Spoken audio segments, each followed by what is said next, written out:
Sathyajothi films டிஜி தியாகராஜன் தயாரிப்பில் விஜய் சேதுபதி நித்யாமேனன் நடிக்கும் தலைவன் தலைவி ஜூலை 25 முதல் திரையரங்குகளில்.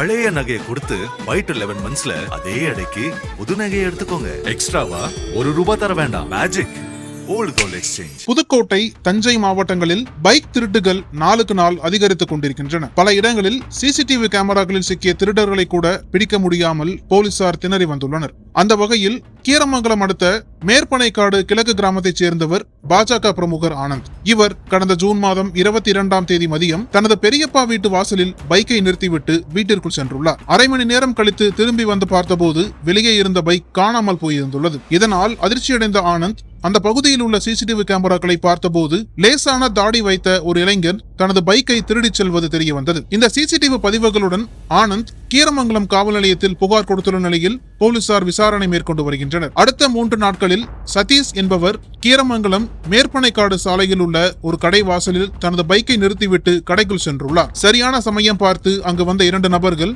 தாங்கள் வைத்திருந்த கள்ளச்சாவியால் சதீஷின் வாகனத்தை திருடிச் சென்றுள்ளனர். முன்னதாக மேற்பனைக்காட்டில் பைக்கை திருடிய அதே இளைஞன் தான் சதீஷின் பைக்கையும் திருடியுள்ளார் என்பது சிசிடிவி கேமரா மூலம் அம்பலமானது. போலீசார் இது குறித்து அப்பகுதி மக்களிடம் விசாரிக்கும் போது அந்த இளைஞர் அரசர் குலத்தைச் சேர்ந்த நாகராஜ் போல இருக்கிறது என்பதை போலீசாரிடம் கூறியுள்ளனர். ஆனால் அதன் பிறகு போலீஸ் விசாரணை முடங்கியது. சிசிடிவி கேமராவில் சிக்கியும் கூட போலீசார் தங்களை பிடிக்கவில்லை என்ற துணிச்சலில் திருடர்கள் அடுத்த சில நாட்களில் கொத்தமங்கலம் திருவிழா, கீரமங்கலம், நாக்குடி, அரசர் குளம் என பல இடங்களிலும் தங்கள் கைவரிசையை காட்டியுள்ளனர். இந்த நிலையில் தான் கடந்த வாரம் வரை தஞ்சை மாவட்டம் பேராவூரணி பகுதியில் இதேபோல் அடுத்தடுத்து பல பைக்குகள் திருடப்பட்டு வந்துள்ளது. இதையடுத்து நடவடிக்கையை துரிதப்படுத்திய பேராவூரணி போலீசார் புதுக்கோட்டை மாவட்டம் அரசர் குளத்தைச் சேர்ந்த நாகராஜன் மற்றும் அஜித் ஆகிய இருவரை சந்தேகத்தின் பேரில் பிடித்து விசாரித்துள்ளனர். அப்போது அவர்கள் போலீசாரிடம் கக்கிய தகவல்கள் என்பது அனைவரையும் கிறுகிறுக்க வைத்துள்ளது. இது குறித்து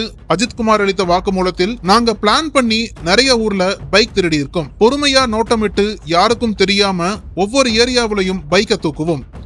எந்த ஊர்ல பைக் எடுத்தாலும் நேரா வடகாடு பக்கத்துல இருக்கிற மாங்காடு பூச்சிக்கடை கடை வீதிக்கு போயிடுவோம். அங்க ஒதுக்குப்புறமா இருக்கிற கேரளாக்காரங்களோட பழைய இரும்பு கடையில பைக்கை விட்டுடுவோம். நாங்க திருடிட்டு வர பைக் உள்ள போனதும் 1 மணி நேரத்துல அக்கவேறு ஆணிவேரா பிரிச்சிடுவோம். அப்புறம் யார் வந்தாலும் பைக்குகளை கண்டுபிடிக்க முடியாது. அப்பவே பணத்தை வாங்கிட்டு போய் சரக்கடிச்சிட்டு நல்லா சாப்பிட்டு நல்ல புள்ளையா வீட்டுக்கு போயிடுவோம். ஊருக்குள்ள யாருக்கும் சந்தேகம் வராம இருக்க நாகராஜ் தச்சு வேலையும் நான் வெல்டிங் வேலையும் செய்வோம்.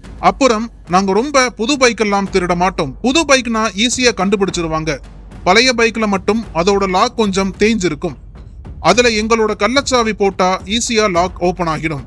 அதனால பழைய பைக்குகளை மட்டுமே குறிவைப்போம் என கூறியுள்ளார். அவர்களிடம் போலீசார் நடத்திய விசாரணைக்கு பிறகு பைக் திருடர்களை மாங்காடு இரும்பு கடைக்கு அழைத்து சென்று பார்த்தபோது அவர்கள் சொன்னது போல் நூற்றுக்கணக்கான பைக்குகள் உடைக்கப்பட்டு உதிரி பாகங்களாக கிடந்துள்ளன. இதை கண்டு அதிர்ந்த போலீசார் கடை ஓனர் உதயன், திருடர்கள் நாகராஜ், அஜித் உள்ளிட்டோரை கைது செய்து சிறையில் அடைத்தனர். இந்த தகவல் வேகமாக பரவ கீரமங்கலம் சுற்றுவட்டார பகுதியில் பைக்குகளை பறிகொடுத்தவர்கள் பேராவூரணி காவல் நிலையம் சென்று தங்கள் பைக்குகளையும் மீட்டு தர கோரிக்கை வைத்துள்ளனர். பைக் திருடர்களை புதுக்கோட்டை போலீசார் கஸ்டடி எடுத்து விசாரித்தால் மட்டுமே புதுக்கோட்டையில் காணாமல் போன பைக்குகளை மீட்க முடியும் என காவல்துறை தரப்பில் தெரிவிக்கப்பட்டுள்ளது.